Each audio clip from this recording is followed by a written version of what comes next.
FSU. Who? The 0-1 count. This one a swing and a miss, 0-2. In the outfield there, notice like are there signs starting to fall down, come down there? Been a lot of weather. I guess it's all the sponsors for the Bristol Pirates just kind of Winter is coming. clinging. It's been a long winter. Winter still evidently isn't over from a couple of days ago. This one's waved at and missed, strike 3. 3 pitches for Bryson Thomas to cut down his first batter face, and it is the 7th strikeout of the night for the Bearcats as now freshman John Malumba will come to the plate, his first plate appearance of the afternoon. We got Hungate, who's moved to short for Abingdon. Don't know about the situation in left. I assume that's Francisco. As this one fouled straight back off the roof of the press box. When's the last inning that we've had a base runner? Had a base runner back in the fourth. Yeah, fourth inning. Had back-to-back walks, in that fourth inning against Hungate and couldn't get anything out of it.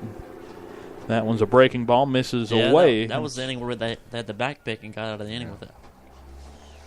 1-1 count to Malumba. Tyler Anderson waits on deck. 1 out, nobody on as the Cats trail 11-1 against Abingdon.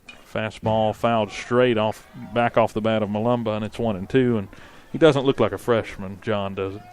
No, but he's still a freshman, and still, this is, at the end of the day, you're still seeing, some live arms, and you're facing some seniors, and you're facing a really good team. So, mindset-wise, he's still a freshman. You get a hit here. I think again that will pay dividends in the long run. 1-2 count. Malumba waits, but he's reached out in front on a bit as he pops it straight up in the middle of the infield, and nobody got it. Landed between Hungate there, and they couldn't get the out between Chase Hungate and Cade Hungate. Nobody made an attempt at it, so it is a hit. Trust me, Mark. You see that in the Appy League a lot. I'll go ahead and tell you. Whenever two guys don't communicate, it just lands softly. As long as you don't make an attempt, that is a hit. They were in trouble when shortstop came in. He kind of put his arms up like who has it. What a way to get your first hit. As Malumba's on at first, it's the second hit of the day for the Cats. Jam shot off the bat of foul. Fun fact: Tyler Anderson. Malumba has never gotten out in a high school game, batting 1,000 in his career. There you go. That's true. He's a freshman for the Bearcats on at first base. An 0-1 count to Tyler Anderson, the left fielder, who is 0 for 2 today.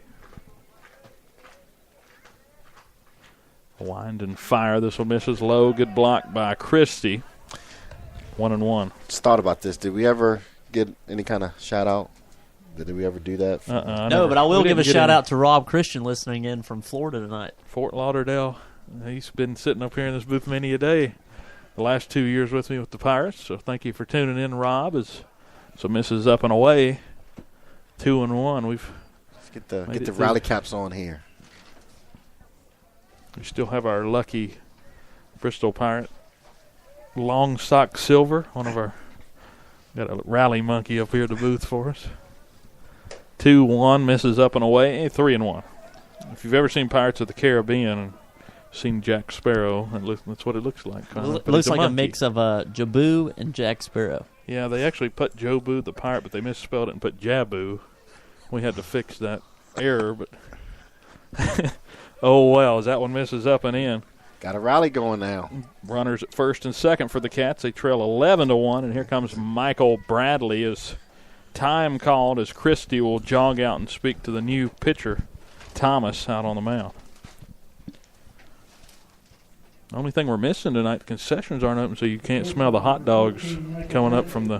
What's a baseball game without a nice hot dog? We actually have a bucket somewhere with a rope attached to it that we'd send down. That way we didn't have to walk down between innings. So we had it all set up. Do you have like an order sheet, or did they just Yeah, you just write down what you want. 2 hot dogs, Sprite, whatever. Wow.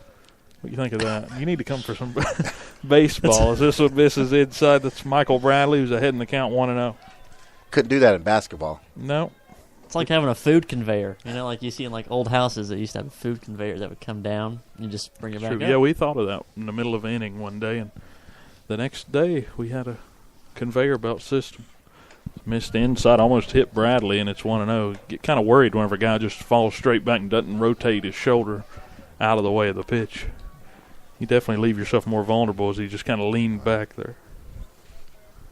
Runners at first and second for the Cats. A 2-0 count of Michael Bradley, the Bearcat shortstop. I said Pirate shortstop, as this one's fouled. Don't put that foul territory near the warning track right beside the dugout, and lands harmlessly as Christie can't run it down. And it's 2-1 to Bradley. Got a couple of football guys on this roster, come to think of it. We got you got John on second there. You got Michael Bradley, Aaron Rose. I mean, Bobby's a senior. But you got your quarterback in center field. Yeah. Hopefully I'm not missing anybody. I don't think you are. You can. Runners first and second. A swinging strike on a high fastball. 2-2. I take that back. I am missing somebody. Got Austin Davidson. Yeah, Austin. He's not dressed tonight, but injury. But one of my DBs. Yeah, how'd you forget your own position group? Bad coach. 2-2 count. This one's chased for strike three. Went up the ladder again for that one, up and in, and got him. Sophomore. Maybe a little over anxious too, with runners at first and second. He's an aggressive kid. You like that sometimes. In that situation, you don't. But he's an aggressive kid. Number 9 hitter Jamie Lathrop to the plate. Runners first and second, 2 down. Pitch on the way. This one fouled back into the netting, and it's 0-1. You know, he deemed the nickname Big Play J back in football, and a big spot here for him to get his first hit of the year. That'll be great. Struck out and grounded out in his previous 2 at-bats. Again, a year ago, Jamie appeared in 25 games, hit .255 in those. Also, Devin Campbell. Devin Campbell played for us this past year, too, so I got to give him a little shout-out there. The 0-1, this one sort of a questionable swing, whether I should or not, and he swung around on it anyway on an inside pitch, and it's 0-2. You know, the only thing I don't like right now is, he's been a little wild here last couple of batters. Don't be so aggressive. Make him throw you a strike. Recognize. Yeah. The 0-2, runners at first and second, missed low, 1-2. If you're just tuning in, we're in the bottom of the 7th inning. Abingdon holding a 10-run advantage, 11-1 in the season opener for the Cats. This is an Abingdon team that's played a few games already. This is their 3rd game of the season. Wind and fire, chased inside, and strike 3. Lathrop goes down, and that's 3 strikeouts this inning for Bryson Thomas.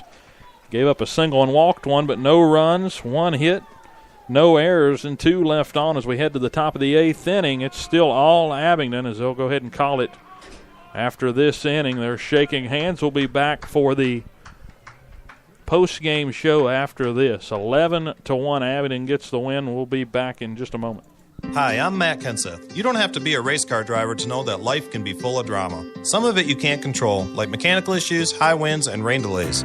But there's some drama you can skip. Skip the drama that comes with not having your high school diploma or equivalency. Find free adult education classes near you and finish your diploma. Visit finishyourdiploma.org. That's finishyourdiploma.org. You just need to take that first step and find free classes near you and leave the drama for the racetrack. Brought to you by the Dollar General Literacy Foundation and the Ed Council. I spend a lot of time in the backyard, and in '09 it was me, your fire pit, that accidentally started a wildfire when one of my embers landed on dry brush. Spark a change, not a wildfire. Visit SmokeyBear.com, brought to you by the U.S. Forest Service, your state forester, and the Ad Council. Come on, smile. Oh, honey, he's still not smiling. Maybe he's not a smiler. Yeah, maybe he's just not a happy baby. Maybe he's just being a boy. Or maybe he's teething. Maybe it's just a phase. Maybe he has autism, and we can definitely do something to help. Maybe is all you need to find out more about autism. No big, joyful smiles by 6 months is one early sign. Learn the others at autismspeaks.org/signs. Brought to you by Autism Speaks and the Ad Council. Follow Bearcat Radio on Twitter with the handle @VHS Bearcat Radio and on Facebook by searching Bearcat Radio for the upcoming broadcast schedule and shows on the flagship stream of Virginia High School Athletics. Welcome back to the Bearcat post-game report. This is Dylan Hutton along with Mark Carr and Reese Sidnor. So we wrap this one up here, final 11-1. And I was about to take us to the 8th inning. We were talking about Bristol Pirates. I was going 9 innings with you guys. I forgot all about the. We was having so much fun you didn't want to leave. Yeah, we just wanted to go another 2 innings. With the Bearcats falling this one 11-1, a tough loss, but a lot you can learn from these kind of games. And really, we've seen everything kind of spiral out of control after a few innings of good play. And again, like you said earlier, I mean, this is Abingdon's third game. It's our first game. Abingdon's a really good ball club. So, I mean, I think Coach Daniel, I think he'll see some things that he liked tonight. I think he'll, of course, he saw some things that we need to improve on as the season goes on. But, again, first game, there's going to be mistakes. There's going to be things that you want to change and things you could do better. So, it's take it, learn from it, and move on to the next one. Mark, what's some big takeaways from you? And tonight I feel like the problem that we had was we just had a couple innings and kind of ran out of pitching there at one point, and you gave the ball to a freshman. Hatton came in before in his career. You ran into a tough pitcher. I think all variables aside, I think if you take away one inning, I mean it's 5-1, and that's, I think the scoreboard doesn't tell the tale tonight. I feel like we played a lot better game than what was actually displayed on the score sheet.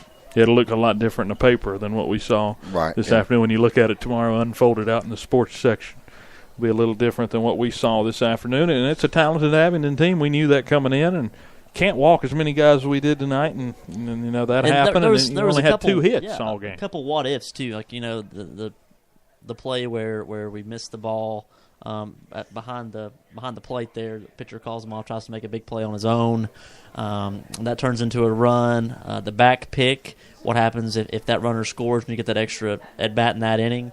A lot of what-ifs in this game, and baseball's a game of what-ifs. I know that's the case, but it's limiting those what-ifs and converting on the what-ifs to make yourself a better baseball team in the long run. Especially in those swing moments, and the Cats didn't win those swing moments this afternoon, and credit to them, and they came out and played a good, clean game, hit the ball hard whenever they had the opportunity. They got on base, they worked counts, and they did everything right to get the win today, and it shows that they're going to be a contender in Division III. And I mean, it helps when you go through your lineup in Florida State, East Carolina, and Radford, and ETSU, University of Miami. Just a little bit of everywhere. New York Yankees. Yeah, I mean, it's a good lineup. We wish them the best of luck on the year, and they'll move on in this FCA tournament. Everybody will, but they'll have a chance still to play in that championship game. And this is a big tournament. There's some good teams. You got Dobbins-Bennett, Tennessee High's off to a good start, and the Cats don't have any time to take their breath away. No. They've got to come back tomorrow, and they'll be playing a Tennessee High team here at Boyce Cox Field. And to folks that don't know, growing up on the Tennessee side, Dobbins-Bennett, if you think there's a lot of D1 talent on Abingdon, the real UH is actually Dobbins-Bennett, and that's a fact. Whenever I played, 5 kids that I played against wound up going to ETSU. They put out some prospects over there, and they really show out and play some good ball. This thing, to prove how close this one was, it was 2-1 going into the 5th. They scored 3 in the top of the 5th, make it 5-1, and then it really got blown open in the 7th inning, top of the 7th, 6-run frame there that just couldn't get anything go right for us. A lot of walks. And if you ask me, I think that pickoff was a huge play, because after that, we didn't get on the base again to that last inning there. And if you can kind of get a lead, that Abingdon's pitcher can't get aggressive there, and just kind of, I felt like he was just going after our batters and throwing right down the middle and see if you can hit here. If you can hit it, hit it. If you can't, then go sit down. So I feel like he couldn't have that if we had a lead or if a little bit closer, get that 4-run cushion there. I'm just going to go after these guys. Either you hit it or you don't. So 8 hits for Abingdon in the game as well, to the 2 for the Bearcats, and really just backloaded the runs there all that's in that last frame. And kind of like Mark says, reminiscent to the softball games, the 2 softball games we've done with the girls. The Twin Springs game was close. It was a 1-run game going in to the 7th inning, and then turned around, and the same thing happened against John Battle when we cut it to a lower deficit in that one. You just gotta stay in there and compete till the end, and think. Contrary to that, I'll tell you that this broadcast tonight, that's exactly what we did. We stayed in there and fought till the very end. Yeah, thank you for staying tuned to us. We had a lot of issues, technical difficulties, but I hope you got ironed down enough that you could enjoy the broadcast. Our next broadcast will be Friday. We don't know the time or opponent yet, but we'll get that out there. Again, just follow us on Twitter at VHS Bearcat Radio, and like our Facebook page by searching Bearcat Radio. Hopefully we can get Coach Sidnor back on maybe Friday. I don't know what time yet.